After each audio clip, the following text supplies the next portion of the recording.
Hello guys, welcome back to my channel edutainment and मैं हूं स्मिता सिंह, आपकी educator for code 55 human resource management and labour welfare and we are preparing for NTA UGC NET ज़ेरप 2022 and we are going to study unit 5 industrial relations.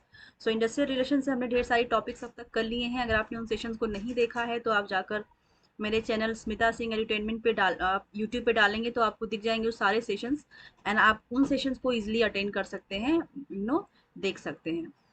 So and I must assure you that वो सारे ही sessions आपके लिए beneficial होंगे and exam perspective से आपको help करेंगे वो, राइट। सो हम चलेंगे आज के उस स्लाइड पर जहाँ से हमें आज का ये सेशन स्टार्ट करना है, राइट। सो ये सारे टॉपिक जो आप स्क्रीन पर देख रहे हैं ये सब हमने किया हुआ है लास्ट सेशन में। लास्ट सेशन में हमारा जो टॉपिक था कलेक्टिव बार्गेनिंग पे हमने बात की थी, उसके कॉन्सेप्ट पे बात की थी, उनके डेफिनेशन पे बात की थी और उनके कलेक्टिव बार्गेनिंग को लेकर के डिफरेंट डिफरेंट ऑथर्स के क्या थॉट है, क्या व्यूज हैं, उन पे भी हमने बात की थी। टाइप्स ऑफ कलेक्टिव बार्गेनिंग की भी बात की थी हमने। हमने बात की थी फीचर्स ऑफ कलेक्टिव बार्गेनिंग, क्या फीचर्स हैं कलेक्टिव बार्गेनिंग पे के, उन पे भी बात की थी हमने। Please wait for a second, just a second.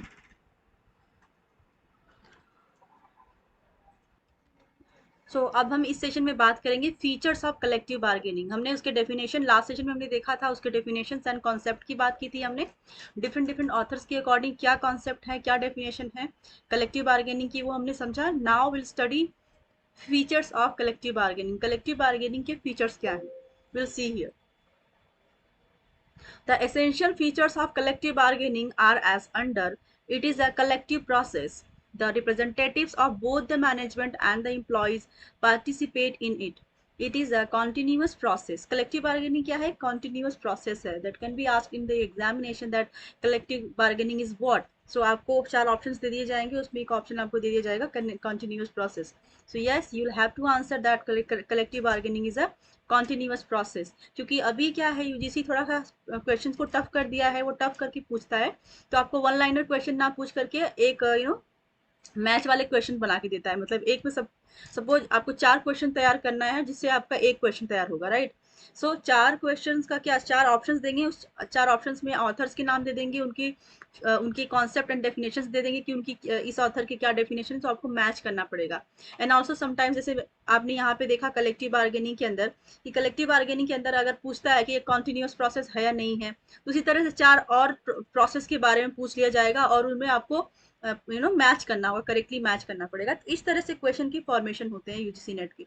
अगर आपने पीवाईक्यूज एंड एमसीक्यूज सॉल्व किया होगा तो आपने देखा होगा कि किस तरह की क्वेश्चन की फॉर्मेशन होती है, and that is not going to be easy for you guys, right. Because अगर आप कॉन्सेप्ट को नहीं समझेंगे, थ्योरी पार्ट को नहीं समझेंगे, उनके बेस को नहीं समझेंगे, तब तक आप क्वेश्चन को सॉल्व नहीं कर पाएंगे।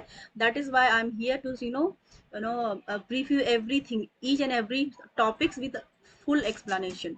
और इससे पहले मैंने यूनिट 1 to 4 भी करवाया है। अगर आपने उन सेशंस को नहीं देखा है तो आप प्लीज जाइए यूट्यूब पर, उन सेशन को देख सकते हैं, that they are totally free, right. So हम लाइन वाइज पढ़ेंगे और उसको समझेंगे, राइट।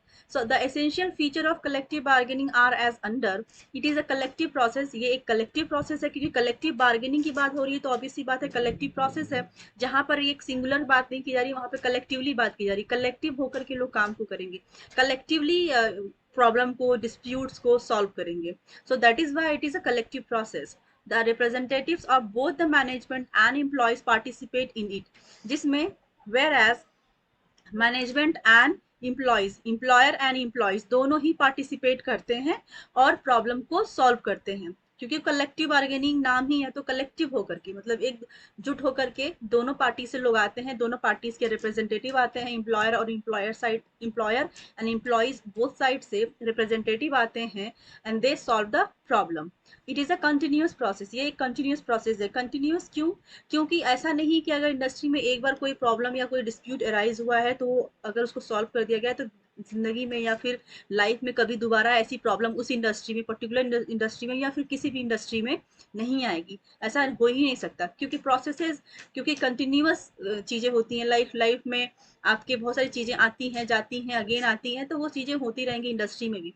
इंडस्ट्री में भी लोग नए तरीके के लोग होंगे, नए वर्कर्स आएंगे, पुराने वर्कर्स जाएंगे, फिर नए वर्कर्स आएंगे, पुराने वर्कर्स जाएंगे, तो हर इंसान के हर इन्वायरमेंट, क्योंकि हर पीपल, हर वर्कर हर इन्वायरमेंट पे एडजस्ट नहीं हो पाता। चलिए वो तो छोटी बात है, लेकिन जहाँ पे डिस्प्यूट की बात हम करें तो डिस्प्यूट भी तरह तरह के हो सकते हैं। तो ऐसा नहीं कि अगर आपने एक डिस्प्यूट को सॉल्व कर लिया तो दूसरा डिस्प्यूट अराइज नहीं होगा, अदर टाइप का, अदर फॉर्म में डिस्प्यूट आ सकता है। तो that is why this is the continuous process, जिसको आप कंटिन्यूअसली सॉल्व भी करते जाते हैं, right? It establishes regular and stable relationship between the parties involved. और ये एक इस्टेब्लिश क्या करता है, एक ये रेगुलर रिलेशनशिप इस्टेब्लिश करता है, क्योंकि ये कॉन्टिन्यूस प्रोसेस है, that is why it establishes regular and stable relationship between parties involve. Between parties involve से क्या मतलब है, एम्प्लॉयर एंड एम्प्लॉइज के रिप्रेजेंटेटिव जो कि डिस्प्यूट को सॉल्व करने के लिए कलेक्ट हुए हैं, कलेक्टिवली सॉल्व करने के लिए इकट्ठा हुए हैं। It means that bargaining is a day to day process. Bargaining का जो प्रोसेस होता है वो डे टू डे प्रोसेस होता है। एक दिन में आप किसी चीज को सॉल्व नहीं कर सकते, किसी भी डिस्प्यूट को, तो वो डे टू डे प्रोसेस होता है। In this context summer teachers has rightly observed, it would be a mistake to assume that collective bargaining begins and ends with the writing of the contract. So collective bargaining का formation ही इसीलिए होता है कि जब कोई grievance लेकर के higher authority के पास जाता है तो वो रिटन में देता है। वर्बल कोई चीज नहीं होती, वर्बल की कोई वैल्यू नहीं होती, और रिटन में देना होता है कि हमें ये प्रॉब्लम है, इसकी का सोल्यूशन होना चाहिए। तो जिस तरह से वो रिटन में स्टार्ट होता है उस तरह से वो रिटन में कि ठीक है इस प्रॉब्लम का ये सोल्यूशन है और इस पे हम पर्टिकुलरली कोड ऑफ कंडक्ट के थ्रू इसको मानेंगे, दोनों पार्टीज को मानना पड़ेगा, एग्री करना पड़ेगा और इसको इसके साथ चलना पड़ेगा। तो जहां पर इसकी शुरुआत रिटर्न में ही हुई है, वहां पर उसका एंड भी रिटर्न में ही होता है। Actually that is only the beginning of collective bargaining. This is how collective bargaining begins. It is flexible and dynamic process. ये एक फ्लेक्सिबल और डायनेमिक प्रोसेस होता है।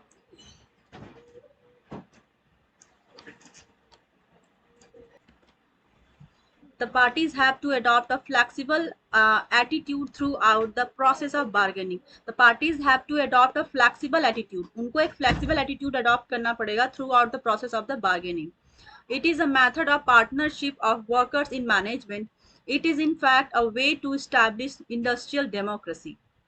It is a method of partnership of workers in management. So workers का जो management में क्या role होता है, एक ये मेथड होता है पार्टनरशिप का। पार्टनरशिप इन द सेंस कि अगर उनकी डिस्प्यूट को सुना जाता है, उनकी प्रॉब्लम को सुनी जाती है और उनका निवारण किया जाता है कलेक्टिवली मिल करके, एक दूसरे की बात को सुन करके समझ करके अगर कोई सोल्यूशन निकल रहा है, इसका मतलब क्या है, उसका मतलब ये है कि ये मेथड है पार्टनरशिप का। कहीं ना कहीं आप उनको इंपॉर्टेंस दे रहे हैं, उनको आप पार्टनर बना रहे हैं, पार्टनरशिप वाला रिलेशन क्रिएट कर रहे हैं। It is in fact a way to establish industrial democracy. और ये एक क्या तरीका होता है, ये तरीका होता है इंडस्ट्रियल डेमोक्रेसी को बनाने का, जहां पर लोकतांत्रिक लोग होते हैं, लाइक प्रजातांत्रिक चीजें होती हैं कि यहाँ पे सबकी वैल्यू है, सबकी बात सुना, सबकी हर एक इंडिविजुअल की बात सुनी जाएगी और उनके प्रॉब्लम का समाधान किया जाएगा, उनके उनके समस्याओं का निवारण किया जाएगा। It is based on give and take approach and not in take or leave approach. ये कैसा अप्रोच होता है, ये गिव एंड टेक। मतलब गिव एंड टेक का मतलब क्या होता है, जैसे दो पार्टी जब इन्वॉल्व होंगी तो उस पार्टी में ऐसा नहीं है कि सिर्फ एक ही बात मानी जाएगी, वहां पे ऐसा नहीं कि एक के लिए विन हो, एक दूसरे के लिए लॉस वाली सिचुएशन हो।